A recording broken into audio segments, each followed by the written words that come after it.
I can't describe Steve in 5 words or less, but I can. But I have a few of them that really jump out at me. 2 of them would be black and white.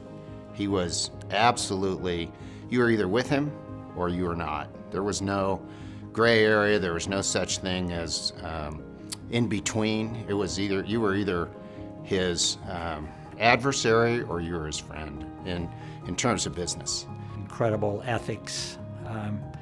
Everyone that did business with him would probably say the same thing, was that he was always forthright, always ethical, had very high expectations.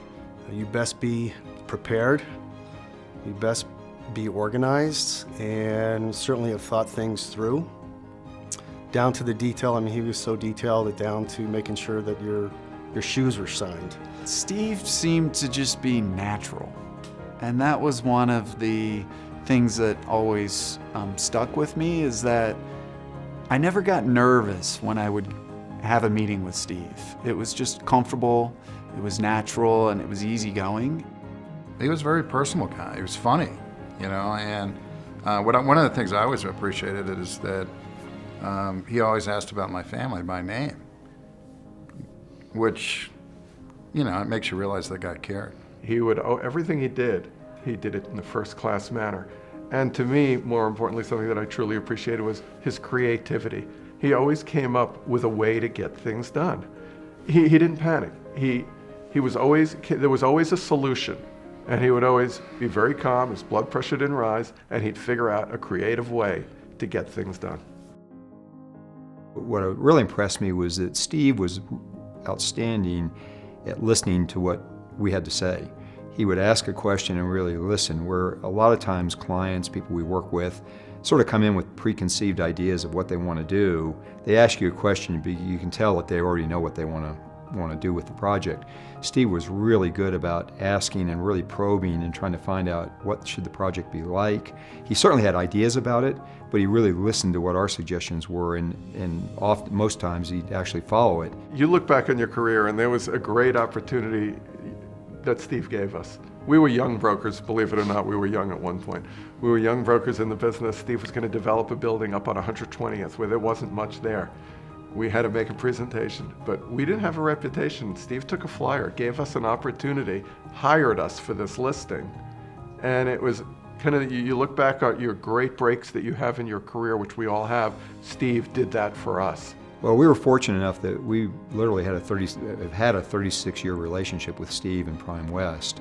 And we've done 25 different projects over 40 buildings. So we've been very, very fortunate in terms of doing a lot of work with Steve, and just an absolutely great experience with Steve and his team.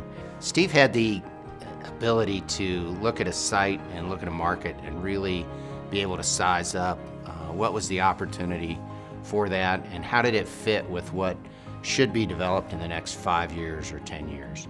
And so he was very insightful with that, and usually well ahead of the competition. When people said the market was ready, Steve was already out of the ground with a building. The details that Steve would push on, I can remember on our Central Park Tower project,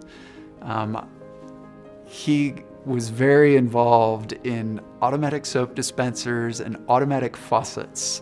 And I think we spent more time and more meetings talking about those two things than we did on some of the exterior skin and the curtain wall and how the lobby looked. So I know Steve, he cared about the small things on projects. I miss his leadership and his direction. Steve, we miss you. You have had such an amazing influence on, I would say, everybody that's watching this video. We all are better because you've been in our lives. To remember most about Steve, I think, is his enormous integrity and the class in which he handled himself, his attention to detail, and his success in the business. He brought a level of dignity and a level of sincerity to the business. And if you wanted to find a gentleman in the crowd, it was always Steve. He stood out amongst all his peers. I think the thing I most want to remember about Steve is what a great person he was and how caring he was about his people, about his projects, and about the people he worked with. I think he just really expressed a true sense of commitment. It wasn't, some people will ask the questions, but they're just asking them because they're supposed to. Steve asked the questions because he really wanted to know. As other people have said, every time I saw Steve, he'd ask about my family. He'd met my wife and my children, and he always wanted to know what they were up to. And it was first thing out of his mouth every time we met for a meeting. And I really respected that. And so he was just a wonderful person. So many came and went, but in the toughest of times, in the 80s, and even into the 90s, Steve not only survived, he thrived. I mean, I think the other thing that's obvious anytime an organization is successful is you have to have a great culture.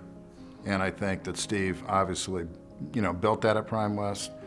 And because of Kerry's involvement and now Jim Neenan's involvement over the past years, I'm very confident that it's going to be, that his legacy will be, and that culture will continue into the future. And they'll continue to be a major player in the real estate community.